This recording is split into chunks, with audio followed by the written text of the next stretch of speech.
Bom dia, mais uma manhã com Deus, priorizando a palavra de Deus. E nesta manhã do dia 12 de dezembro, nós vamos meditar de 1 Timóteo, do capítulo 1 ao capítulo 3, e que a paz do Senhor encha o teu coração nesta manhã. Vamos começar no livro de Timóteo, primeira carta de Paulo a Timóteo. E você já deve ter ouvido falar muito de Timóteo, não é?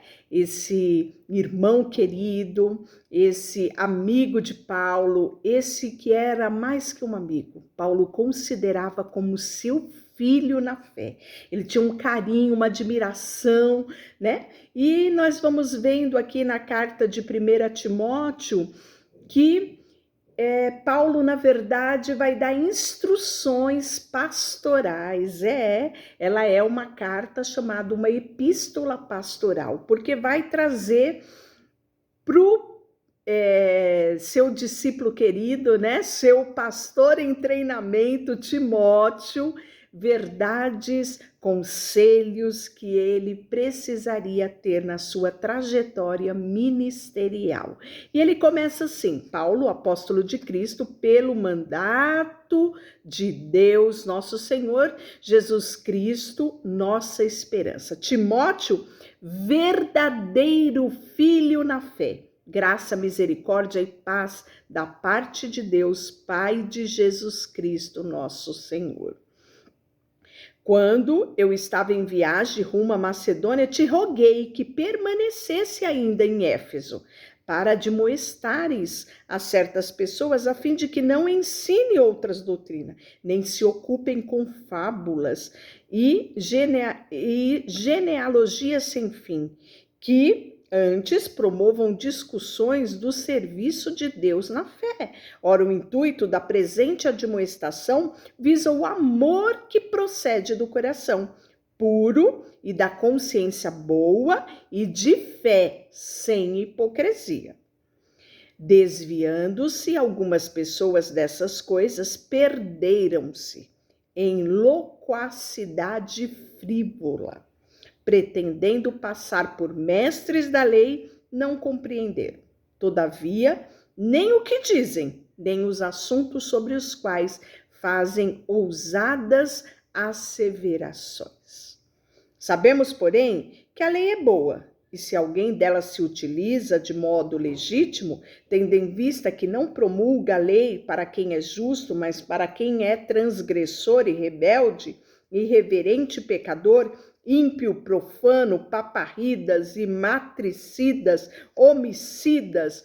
Ou seja, o que Paulo está falando? A lei, ela é boa sim, mas para indicar o erro, indicar o pecado. Isso, a lei é para isso, né?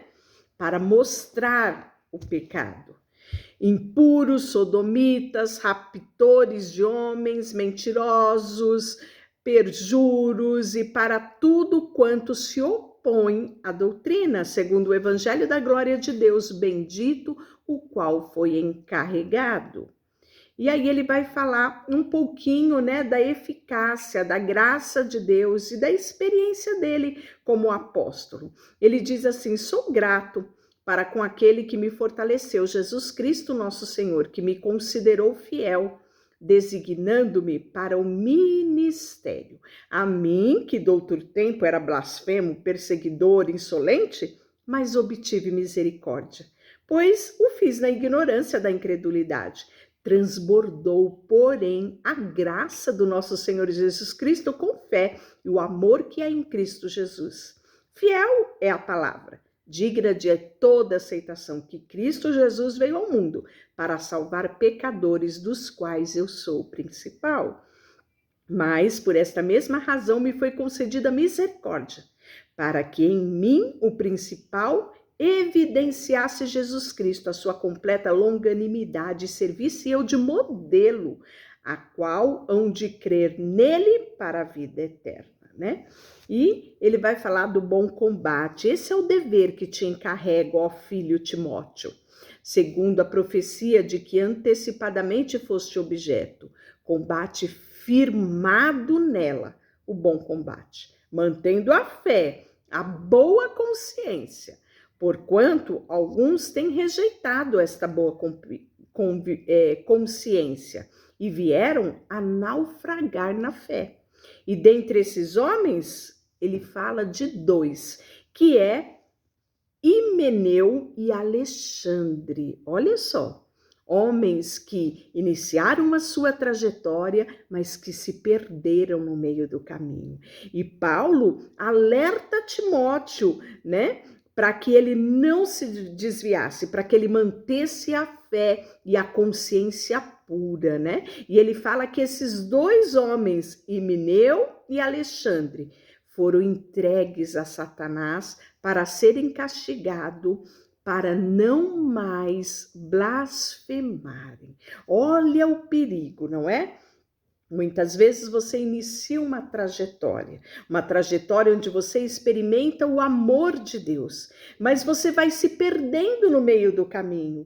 E o pior de tudo, que muitos, quando se perdem, ao invés de reconhecer o seu erro, se tornam blasfemadores, né? Defamadores do evangelho. Né?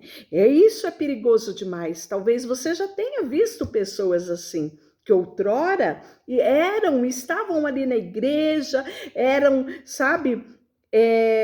davam testemunho da sua fé em Cristo, mas em determinado momento da sua trajetória, diante das dificuldades, se perderam e passaram a ser defamadores da igreja, do evangelho, não é?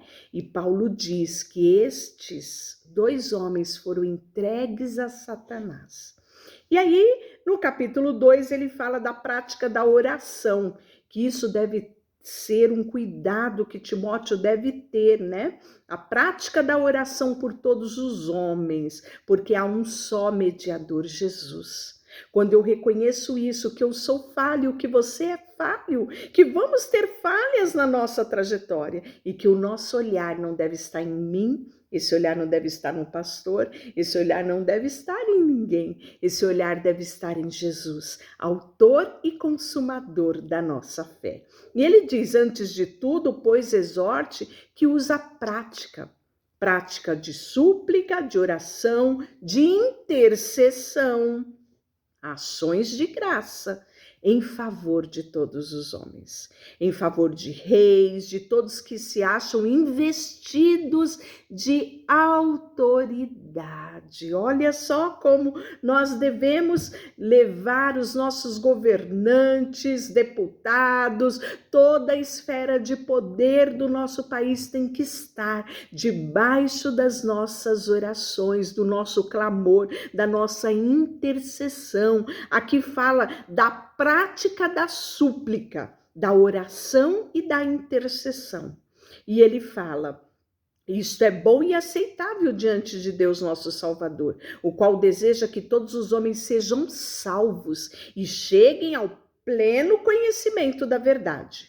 Porquanto há um só Deus, um só mediador entre Deus e os homens, Cristo Jesus, o qual a si mesmo se deu resgate por todos, testemunho que se deve prestar em tempos oportunos. Para isto fui designado pregador e apóstolo e afirmo a verdade e não minto.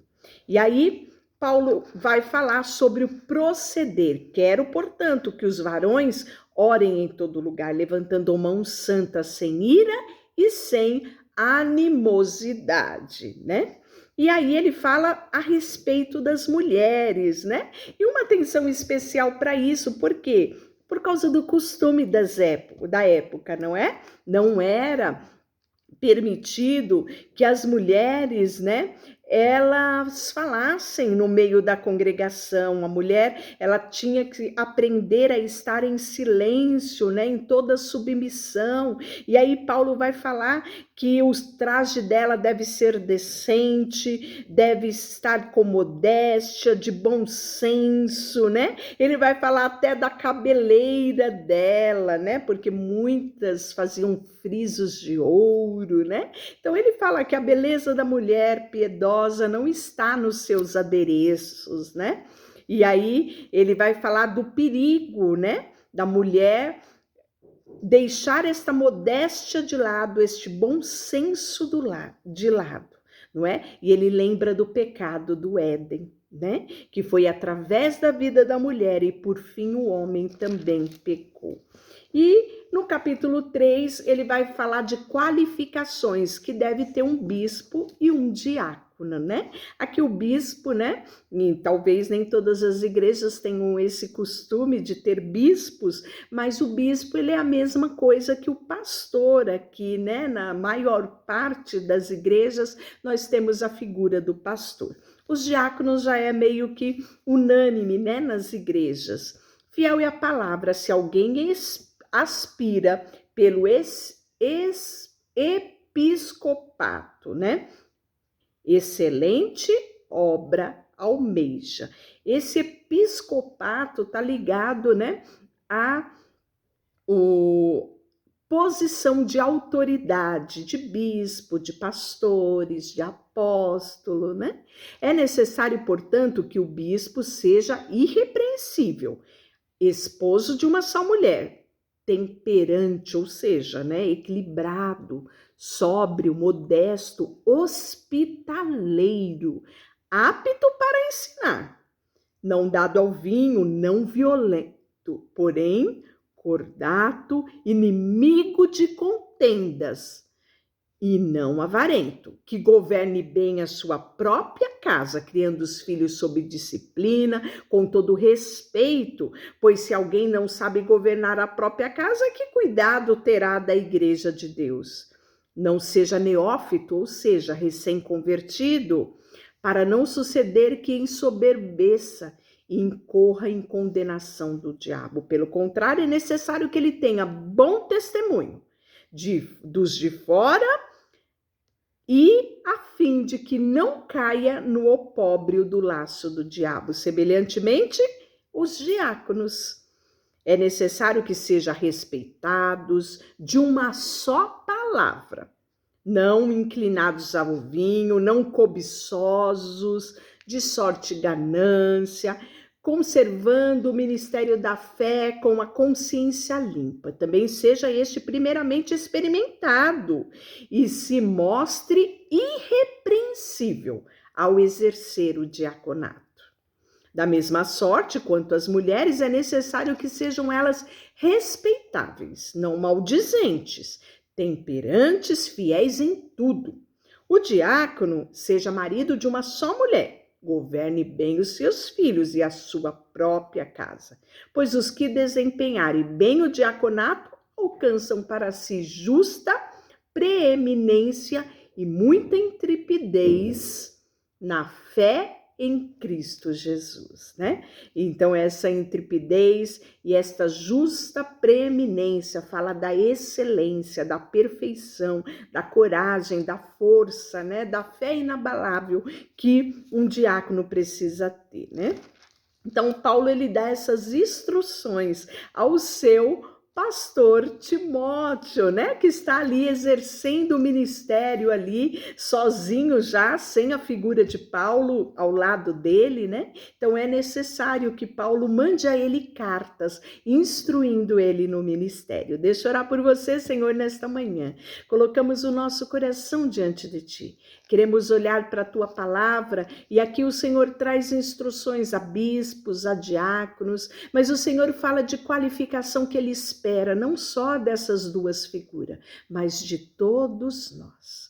Que tu tenhas, papai, sabe, liberdade de ministrar ao nosso coração e nos conduzir dia após dia a perfeição, sabe? E que muitos cheguem ao conhecimento da graça de Deus através da nossa postura. Colocamos diante de ti tudo o que temos e somos, em nome de Jesus. Amém. Deus te abençoe.